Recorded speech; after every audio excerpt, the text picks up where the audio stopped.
Hello, ladies and gentlemen, and welcome to Week 2 of the NFL Week Pickems. We are having a great time. Week 1 was a heck of a start to the season. A lot of controversial endings to the games, a lot of great games that were blowouts, and some games that were even good close to the very end. But let's get right into it. After Week 1, we have a sole possession leader by the name of the whole world. He went 15-1. I am in sole position of second with 14-2, followed by Condor Concrete's Picks at 13-3, and then European Elegance T Sizzle had 12-4. Les Skunks was 11-5 along with Mama Peffer, and Big Hoss, the Bird Picker, got 10-6. The whole Peffin show was 9-7. Along with Big Boss Man, and bringing up the rear right now is Donna's Visions with 8-8. But heck, this is a early start to the season, so this could change in a matter of picks in a matter of weeks. So we could see this lineup of orders change dramatically. So let's get right into it. Week 2, Thursday night, tomorrow night, we have the Buffalo Bills traveling to the Miami Dolphins. Buffalo Bills looked like they were going to lose to the Cardinals, being down 17-0 early to the Cardinals. Then all of a sudden, Josh Allen wakes up, plays like he's the MVP that he should be every year. They go out and win that game. Miami Dolphins, down, same situation. They were down 17 early. Started to slowly come back. They got it in the very end with a game-winning field goal. This is the situation where I'm going to go based off history. The Miami Dolphins, in the last few years under the Tua and their head coach regime, cannot beat teams above 500. A playoff caliber great team. I'm going to have to stick to the same formula. I'm going with the Buffalo Bills. I know they're not favored in the pick'ems because of the away, being the away team. Until I see the Dolphins do it against a high caliber team like the Buffalo Bills, I have to go with the Buffalo Bills to win this one. Then we have the Dallas Cowboys playing against the New Orleans Saints in Dallas. Dallas utterly destroying the Cleveland Browns, which I don't think no fans of either team thought that was going to happen.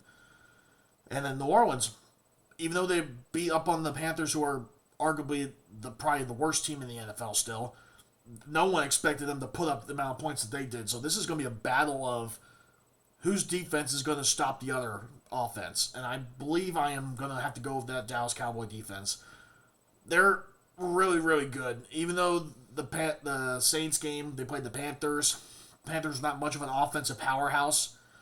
Dallas is going to be one of those teams where if you're not on it on the offense, your defense is going to have to carry you. And in this game, I expect the offense to do good for Dallas. I expect the defense to be really good as well.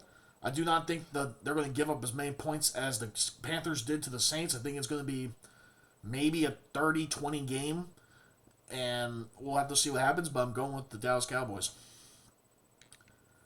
Now, this is where it gets interesting. The Detroit Lions playing against the Tampa Bay Bucks, a rematch of last year's playoff matchup where it came down to the wire.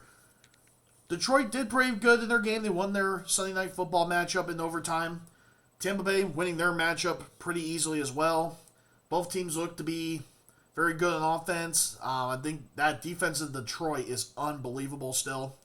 They've gotten a lot better. The offensive line has gotten a lot better for them. Tampa Bay, Baker Mayfield looks a lot better now. Targeting Mike Evans, Chris Godwin, getting these players ready for this week. I'm actually picking, and I'm really upset about it, I'm going to go with Detroit Lions, owing for the fact that Detroit, I believe, has a better offense that can be consistent. Yes, there was a little bit of mistakes that I think Jared Goff is going to improve on and should not be making those mistakes with this offense. I'm going with the Detroit Lions, but I would not be upset if the Tampa Bay Bucks win this one because they can do it. They have the weapons to do it. Then we have the 0-1 Indianapolis Colts going into the 0-1 Green Bay Packers. Unfortunately, week 1, we saw it on Friday night at the very end of the game, literally the second to last play of the game. Jordan Love goes down. Luckily, it's not a season-ending injury. He's going to be out for at least 3 weeks. That now means that Malik Willis, the guy they traded for in the offseason, is going to be the starter for this week. Now, if this was Jordan Love, I think this would have been a very, very close match. Knowing now it's Malik Willis, I'm going with the Indianapolis Colts. The Colts put up a heck of a performance against C.J. Stroud in the Houston Texans. They were right there. They were back and forth, shot for shot. They just couldn't get the shots they needed in the end of the game to win that game. So I'm going with the Indianapolis Colts to win this one and bounce back after that Week 1 loss. Then we have the New York Jets playing the Tennessee Titans. Both teams 0-1. This game's in Tennessee. The Jets losing to the Niners on Monday Night Football. Goes to show it doesn't look like Aaron Rodgers is ever going to beat the 49ers in his career. Doesn't look like it. Titans basically gave away the game against Chicago by having Levis throw the ball when he should have just been taken down to the ground and not thrown it. I'm going with the Jets to win this one. I think the Jets just have a more, even though it's a 40-year-old quarterback going against someone who's almost literally half his age, I trust more Rodgers to win this game. He's not going to cost them to lose this game. If anything, their defense is going to have to step up big time because they still have some decent weapons in Tennessee. It's just a matter of can the offense for the Jets basically damage up that defense of the Titans good enough so that they have no shot to come back. I'm going with the Jets. Then we have the 49ers going in to the Minnesota Vikings. Both teams are 1-0. I believe I saw a stat that the Niners haven't beat Minnesota in Minnesota. I'm probably going to get the year wrong. Since 1990, it's 92 or 98. And it's like 8 losses in a row. So I don't think that's going to happen this time. I think this 49ers team, without McCaffrey now, because McCaffrey looks like he's going to be out now a week-to-week basis because he's got tendonitis issues now in his calf, which is a lot worse than just having a calf strain. But I think they're going to be good enough. They have a decent running back behind Christian McCaffrey who proved it on Monday Night Football. He'll be ready to go. I expect Brock Purdy to play a lot better this time around, especially with this Vikings defense, which looked phenomenal against the Giants. Don't get me wrong. But I just don't think that the defense for the Vikings is going to be able to stop this 49ers offense. I'm going with the 49ers to win. Then we have the Seattle Seahawks playing against the New England Patriots. This is interesting. Both teams are 1-0. Patriots pulling off the upset against the Bengals. Seattle beating their opponent pretty okay-ish. I do expect a lot more of a fight this time for the Patriots in terms of their opponent. The Seahawks have weapons on their offense that are more comparable to being an efficient matchup. I just don't think the Bengals historically haven't been good in the first 2 weeks of the season for the last handful of years. So it's maybe as much as a fluke as it was a win. But I'm going with the Seattle Seahawks to win here. Yes, there's always issues when you go to Foxborough.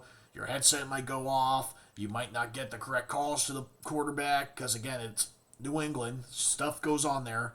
But I have a feeling the Seattle Seahawks are going to win this one, and it's going to be pretty close. Then we have the New York Giants against the Washington Commanders. Giants basically getting utterly destroyed in MetLife Stadium. While the Commanders, they did lose pretty bad to the Bucks, but they fought. They were fighting to the very end. Jalen Daniels looks like he is going to be an okay quarterback for the time being. It's just a matter of can they be sustainable going forward. So with that stated, I'm going with the Washington Commanders to win this matchup. Then we have the Los Angeles Chargers playing against the Carolina Panthers. I'm actually going to go with the Chargers in this one. I don't think it's going to be close of a matchup. I think the Chargers are just going to go out there and utterly beat the crap out of the Panthers. The Panthers don't have that good of an offense. Their defense is not that good either.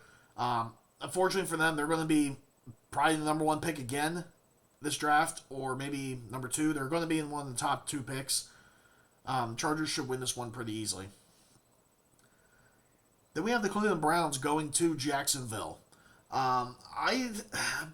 Jacksonville fought in their game they had the lead against the Dolphins. They blew it away. Cleveland just didn't show up. They have horrible quarterback play from Deshaun Watson, who I think is actually done as a quarterback in this league. He's not as good as he was in Houston, and back even without the allegations. Ever since those came out, he's been utter dog crap. He hasn't been able to even heck. I could play better quarterback than him, and I never played in the NFL. The fact that I believe this is technically, in my opinion, a must-win game for the Browns, because if they lose, you're 0-2 to start the year in a division where the Steelers have Justin Fields at quarterback, Joe Burrow, and Lamar. You have to be in contention to win this division in order to have a shot for the playoffs. So I'm picking even though I'm going to regret it, I'm picking the Cleveland Browns to pull off the upset here, to win this game. If the Jags win, they deserve it, because then that'll just prove my point that the Browns are a joke of a franchise. Then we have the Las Vegas Raiders going to Baltimore. Both teams 0-1, but the Ravens having the hearts of their players and fans ripped out of them by literally a toe. I expect the Ravens to be angry, mad, and want to come out here and prove that they are the second best team in the AFC, and that they should have won last week. I expect them to come out here and start being like gangbusters and just start running the ball down the throats of the Raiders. Expect a lot of passes to be thrown. And expect Lamar to rush again for over another 100 yards. Expect Derrick Henry to play more significant time, because they used him for a little bit in the first half and then nothing else the remainder of the game. Expect him to be used a lot more in this game, and with Lamar rushing as well. Then we have the 4 o'clock games here. We have the Rams playing against the Cardinals. Both 0-1 teams. Cardinals look to be maybe a possible dark horse wildcard team in the NFC. While the Rams, losing Puka Nacua, who knows how long, it's his knee injury. But Cooper Kupp looks to be like Cooper Kupp of the Super Bowl Cooper Kupp, where he's just, you give him the ball, he's going to catch it, he's going to get you in the end, he's going to get you in the end zone, you're going to win. I'm going with the Rams to win this one. I don't anticipate the Cardinals going to be using their rookie Marvin Harrison Jr. a lot. They should be using him. I don't know why. He's been open on majority of his plays. If you rewatch that game last week, you focus on Harris, he's been open. They're just not throwing it to him. I expect Matt Stafford to come out here and play what he has to do. As long as he's got Cooper Kupp there, that's a threat that's going to help your other weapons on your team. Even without Puka Nacua there, that's going to at least open up the field for the rest of these weapons. Going with the Rams to win this game. Then we have the 4:25 game. Steelers, the 1-0 Steelers, surprisingly, going into the Denver Broncos. Yes, I'm a Steelers fan. I picked against them because of Justin Fields, and I just had this feeling that he's not going to score touchdowns. And I was right. It literally came down to Boswell. Boswell had the second best career of his life in terms of field goals as a Steeler. And he did what he had to do, and they got the win. Now, looking at this, it's in Denver. Mile High. More than likely, the players who come into Mile High are going to get exhausted quicker. Just based off the altitude and the fact that there's less air. Justin Fields has been confirmed that he is going to be starting this game. I'm picking the Steelers to win this one just based off the fact that Steelers are playing a rookie quarterback in Bo Nix. Even though Sean Payton is the quarterback, a majority of the time, Mike Tomlin does not lose to rookie quarterbacks. He does not. And with that, our defense, the Steelers' defense, is still one of the top defenses in this league. I expect them to get at Bo Nix and get at him early. As long as TJ Watt, again, TJ Watt's arguably the best player in the NFL on defense. He timed a defensive snap perfectly, and they called him for offsides. I don't know what you can say about that. But I expect TJ Watt to at least get at minimum three sacks this game. I expect the Steelers to win this one. I think it's going to be close at the very end, but I think the Steelers are going to win this one, and we will see a touchdown this weekend. Then we have the other 4:25 matchup. We have the Cincinnati Bengals going to Kansas City. I'm actually going to pick Kansas City in this one. I do think the Bengals will have at least a better turnout this time. I do not think they're beating the Kansas City Chiefs in Kansas. They have their weapons now. They have a speedy, deep threat in Xavier Worthy. They have Pacheco. They still have Travis Kelce. They still have Pat. They still have Andy Reid. As long as you have the three main guys in that defense, with Stefanski, or not Stefanski's defense, whatever, I forget his name, but arguably his defense, and they only lost one major player, and you still got Chris Jones on there, who's still a massive threat at his age. This is going to be a great game for Chiefs fans. I do expect the Bengals to play a lot better, but as long as you have arguably the greatest player right now in the NFL on your team, you're going to win these games. I expect the Chiefs to win and go to 2-0 to start the year. Then we have the Sunday night matchup, which could be a battle of the future stars of this league. The Chicago Bears going against the Houston Texans. I think the Houston Texans are going to win this one, and it's not going to be even close. I think the Texans have the better offensive weapons. I believe their defense is iffy at that, but the Bears defense also got lucky winning. They had the forced turnovers against a team which they were losing the entire time. Houston Texans on offense usually do not. In the last couple games that they played, they don't give away the game when they're up. I expect the Texans to win this one. I expect C.J. Stroud to put up another great performance and just to set the early tone of he should be in contention for possibly MVP in only his second year. And then we have the Monday Night Football game and the Battle of the Dirty Birds. The Atlanta Falcons going to the Philadelphia Eagles. Eagles, winning on a very horrible field in Brazil, are now actually going to be back home for their actual home opener. I expect the crowd to get crazy there. I hope the Eagles fans are going to get loud, get at Kirk Cousins, and show that they are the second best, if not the best team in the NFC. I have the Eagles winning this one. I think they're going to play a lot better at home in their actual stadium than they will at any other stadium that's not theirs. I don't know if Kirk Cousins loses this game. I think you're going to start to hear the fans clamoring for Michael Penix Jr. But again, it will be too early to start Penix. I think Penix needs at least a year under his belt in the NFL to get ready. But I think the Eagles are going to win this one, and it's not going to be close. Well, thank you all for staying by here. We went through the picks of week 2. We'll wait and see what happens this Thursday night with the Buffalo Bills and the Miami Dolphins. Good luck to everyone this week in the Pickems. Let me know what you guys think, and we'll see you guys next week for week 3 predictions with week 2 results.